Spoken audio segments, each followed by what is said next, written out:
Recent data tells us that right now, 78% of people are living paycheck to paycheck in America. That means nearly 8 out of 10 lax bros on your amateur men's team just trying to survive the next stick check are also trying to survive until payday. I recognize that is an extremely specific example. I like to lax, and I like to party. Now, with a percentage as high as that, we're not just talking about low-income earners here. In fact, Americans in all income brackets are now living paycheck to paycheck. And if you don't believe me, here's proof. For lower income earners making less than $50,000 annually, 76% are paycheck to paycheck. For those earning between $50,000 and $100,000 annually, 65% live paycheck to paycheck. And for those high income earners making more than $100,000, 47% are still living paycheck to paycheck. Let that sink in. Almost half of people earning over $100,000 annually are paycheck to paycheck. That is insane. And it got me thinking that this problem can't just be an income issue. These numbers must allude to a deeper, pervasive societal behavior problem. And I'm not just talking about the recent surge of socks and sandal wearers. What? Socks and sandals. Gross.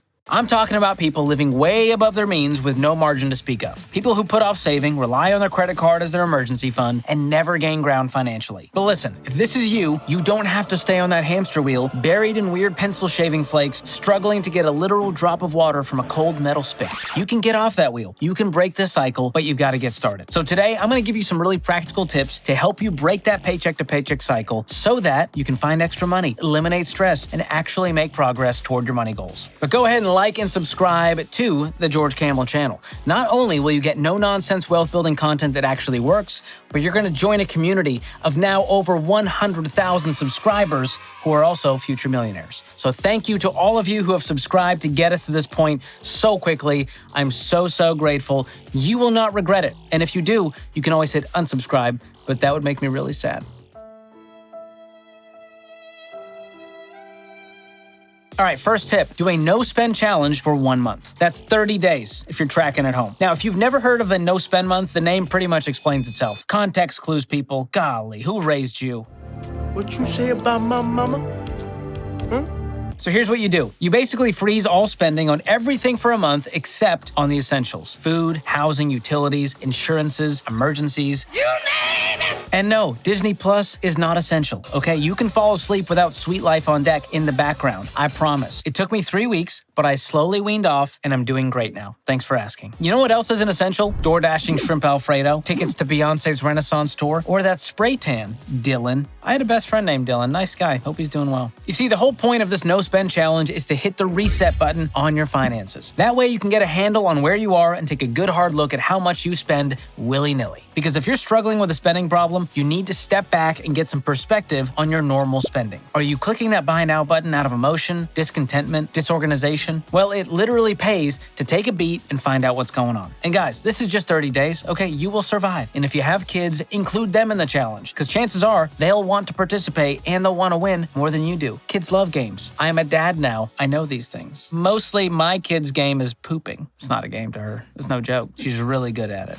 Next tip, switch to cash. I'm serious. Dollar bills and dimes are still legal tender in this country. Just ask the Tooth Fairy. Although rumor has it, she's dabbling in Zelle now. And yeah, it probably won't make sense to use cash for everything, like your mortgage payment, for example, but you can easily switch to cash for certain spending categories, especially the ones you spend too much on, like groceries and restaurants. You see, when you use a credit card, you have no real idea of how much you're spending in the moment because you get the bill later and it's someone else's money. But there's something about physically handing over your musty, hard-earned cash that will make you think twice before spending it. And it makes you feel gritty and irreverent, like an urban cowboy, if you will. That's how I feel, like an urban cowboy. A what? In fact, studies show that people tend to spend more with credit cards than with cash. Think about this. If you've only got $50 in your wallet, you're gonna get creative to stretch that dollar. Because watching those bills leave your wallet makes you think twice about what you're spending instead of mindlessly just swiping your credit card and worrying about it later. Plus, using cash keeps you from spending money you don't have. With cash, if you can't afford it, you can't buy it. It's that simple. So if you blow your grocery budget at the beginning of the month, you're gonna feel it at the end of the month. And when you realize you don't have an endless supply of money at your fingertips, you're more likely to change those spending habits. Trust me, 7 consecutive days of tuna fish sandwiches may be the best overdraft protection there is. Hey, we'll get right back to the episode,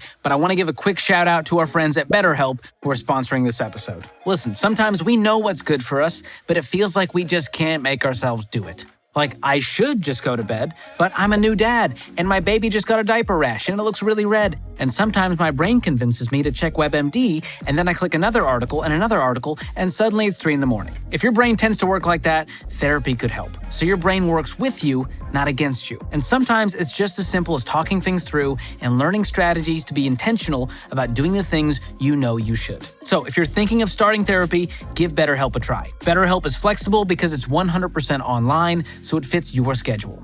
Just fill out a brief questionnaire to get matched with a licensed therapist, and you can switch therapists at any time for no extra charge. Make your brain your friend with BetterHelp. Visit betterhelp.com/George today and get 10% off your first month. That's BetterHelp, HELP.com/George, or click the link in the description. All right, back to the episode we go. Next tip, set up automatic savings. Yep, you can literally save money without even thinking. Just set up your bank account to automatically transfer funds from checking to savings every month. Or you can even set up your direct deposit to automatically transfer a certain percentage of each paycheck into that savings account. So let's say your take-home pay is around $5,000 per month. Well, if you set up 10% to automatically transfer to a savings account every month, before there's a chance for you to get your grubby hands on it, you've saved a $1,000 starter emergency fund in 2 months with little to no effort. Almost as little effort as was put into the making of Geely. And until Bennifer make an appearance on this YouTube channel, I will not stop. And yes, that's my secret goal, to get Bennifer on this channel. After a year of automating those 10% savings, you would have $6,000 safe in the bank with zero effort after the simple act of setting up your automatic savings. And the best part is, what this really teaches you to do is live on less than you make. Pretend that money was never there and thank yourself later. I want to thank me. Next, set up a recurring budget meeting on your calendar. And if you're married, yes, attendance for both parties is required. You see, creating a monthly budget is a non-negotiable if you want to get out of this paycheck-to-paycheck cycle. Much like leaving before the encore at a Jason Mraz concert to beat the traffic is a non-negotiable for me. Real pro tip, leave before the concert starts. Now, if you're not budgeting at all, you're basically winging it every month, just hoping there's enough money to keep the lights on and put food on the table. And believe me, that's gonna get old real fast. Like anything you wanna become better at, budgeting your money is not a one and done thing. You gotta do this every single month so that you're always coming back, reviewing your progress, tracking transactions, and making adjustments. And hey, budget meetings don't have to be a drag. Bring popsicles. It's a wonder what a bomb pop does for the spirit. And if you don't know how to get started, I personally use the Every Dollar Budgeting app. It walks you through how to create your budget, and you can start tracking your expenses for free. And get this, on average, first-time Every Dollar budgeters immediately find an extra $332 in their budget and cut their monthly expenses by 9%. That's a life hack. And it's a huge step to breaking the cycle of money stress right there. If you want to check out Every Dollar, I'll drop a link below. All right, the last tip is to talk to a financial coach. We all know it's hard to do things alone, like flipping a mattress or hugging. It just doesn't work out right.